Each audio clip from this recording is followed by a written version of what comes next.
Ich hatte im Sommer die Gelegenheit, eine weitere NOAB-Lokomotive der belgischen Staatsbahn zu ersteigern. Auch wieder ein Märklin-Modell. Eine neue Variante meines Ursprungsmodells, was ich hier schon mal vorgestellt habe. Und heute möchte ich die Gelegenheit nutzen, euch diese beiden Lokomotiven nochmal im Vergleich zu zeigen. Ich habe hier als erstes dann mein älteres Modell von Märklin, die Modellnummer 3066. Die Serie 204 der SNCB der belgischen Staatsbahn. Die Lokomotive wurde als Modell wohl von Märklin so ab 1964 gebaut. Und das Modell von mir ist hier die dritte Variante. Diese wurde von 1966 bis 1987 von Märklin so produziert. Ich habe dann hier nochmal das Katalogbild aus einem älteren Katalog heraus fotografiert. Und deklariert ist das hier von Märklin als Mehrzweck-Diesellokomotive Typ 204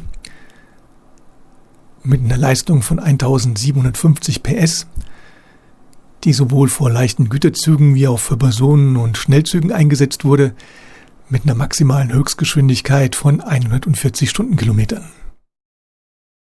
Und hier dann nochmal das Märklin-Modell mit dem Originalkarton, die Nummer 3066, wie gesagt gebaut von 1966 bis 1987, in dieser Variante. Und hier haben wir dann das neuere Modell, die Nummer 34661 von Märklin. Ich habe über diese Lokomotive bzw. über dieses Modell nicht allzu viel gefunden, denn es handelt sich hier wohl um ein 1996 gebautes Exportmodell für Belgien. Und es gibt in der Ersatzteilliste nur 3 Ersatzteile und ansonsten keinerlei Informationen von Märklin aus über diese Maschine. Wobei ich davon ausgehe, dass das wohl mit dem Exportmodell zu tun hat, dass wir hier keine weiteren Daten zur Verfügung haben. Zu der Schachtel ist Folgendes zu sagen. Müsste ab 1980 wohl so gewesen sein, dass Märklin diese weißen Schachteln verwendet hat.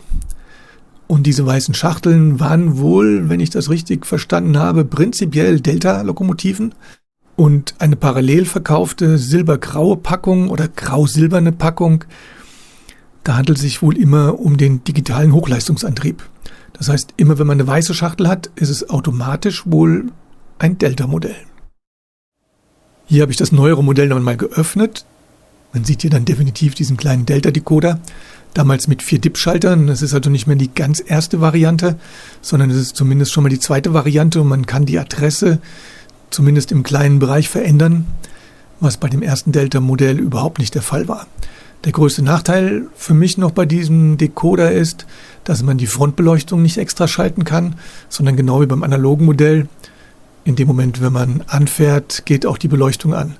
Aber immerhin wechselt die dann wenigstens schon mal mit der Fahrtrichtung. So, hier habe ich die beiden Modelle dann nebeneinander gestellt. Von Märklin immer noch das Gussgehäuse, das heißt, die Gehäuse sind bis auf ein paar Ausnahmen überhaupt nicht groß unterschiedlich.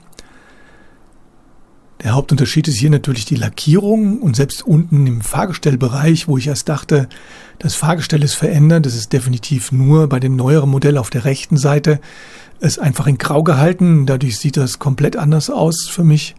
Und man sieht bei dem älteren Modell die Räder viel stärker hervortreten, aber im Endeffekt handelt es sich immer noch um die gleichen Gussformen, die da von Märklin verwendet wurden. Auf der linken Seite das Ursprungsmodell wurde übrigens von den belgischen Staatsbahnen ab ca. 1955 in Betrieb genommen und in den 70er oder Anfang der 70er Jahre sind sie dazu übergegangen und haben nach und nach insbesondere die Front der Lokomotiven verändert. Das kann man aber auf den nächsten Bildern dann gleich besser erkennen. Und hier erkennt man dann die Unterschiede auf den Fronten der beiden Lokomotiven. Auf der rechten Seite das ältere Modell in der Ursprungsvariante mit den 3 Stirnlampen. Und auf der linken Seite erkennt man dann, was beim Original wohl in den 70er Jahren umgebaut wurde. Das heißt, aus diesen unteren beiden Stirnlampen sind dann Rückleuchten geworden und unten drunter wurden dann 2 neue Frontleuchten installiert. Märklin hat es hier ein bisschen verpasst, was Gescheites draus zu machen, denn der alte Delta-Decoder ist, wie gesagt, nicht in der Lage, jetzt dann die Rücklichter auch rot zu schalten, sondern schaltet einfach die Frontbeleuchtung auch bei diesem Modell dann nur die 3 Frontscheinwerfer um und die beiden roten Lampen bleiben dann einfach dunkel. Was man noch sehen kann, dass sich die Puffer verändert haben. Bei dem alten Modell sind die komplett runden Puffer drauf. Und auf dem neueren Modell links sind die etwas breiteren, länglicheren Puffer verwendet. Und der ganze Rest ist im Grunde genommen komplett gleich geblieben. Hier haben wir die Seite dann nochmal in der Nahaufnahme und die größten Unterschiede sind hier wohl die Griffstangen an den Türen. Die sind hier brüniert oder dunkel gefärbt bei der neueren Variante, und im oberen Bereich, die seitlichen Lüftungsgitter, sind hier in der Kunststoffvariante komplett geschlossen.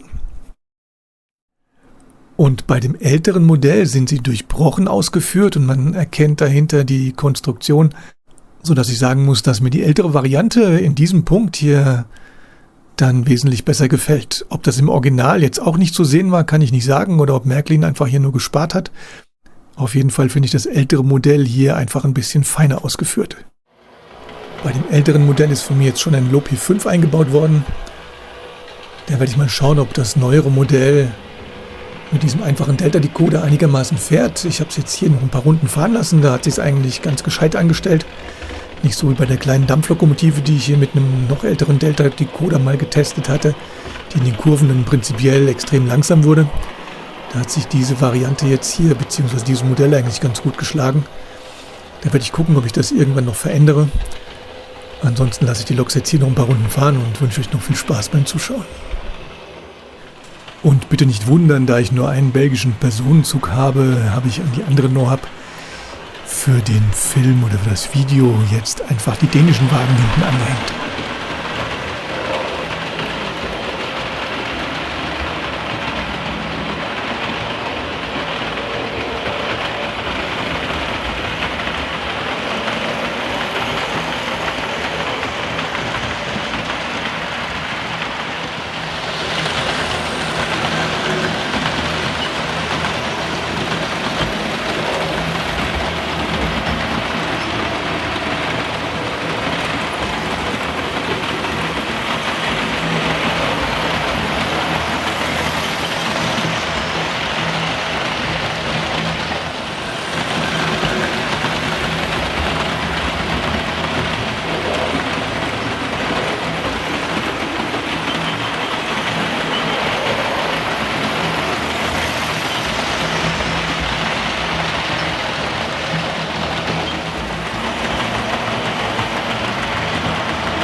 So, das war es dann hier von mir mit meinem Video über die beiden No-Hubs der belgischen Staatsbahn.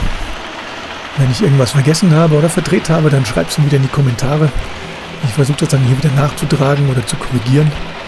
Ich danke euch fürs Zuschauen. Demnächst gibt es wieder mehr. Und bis gleich.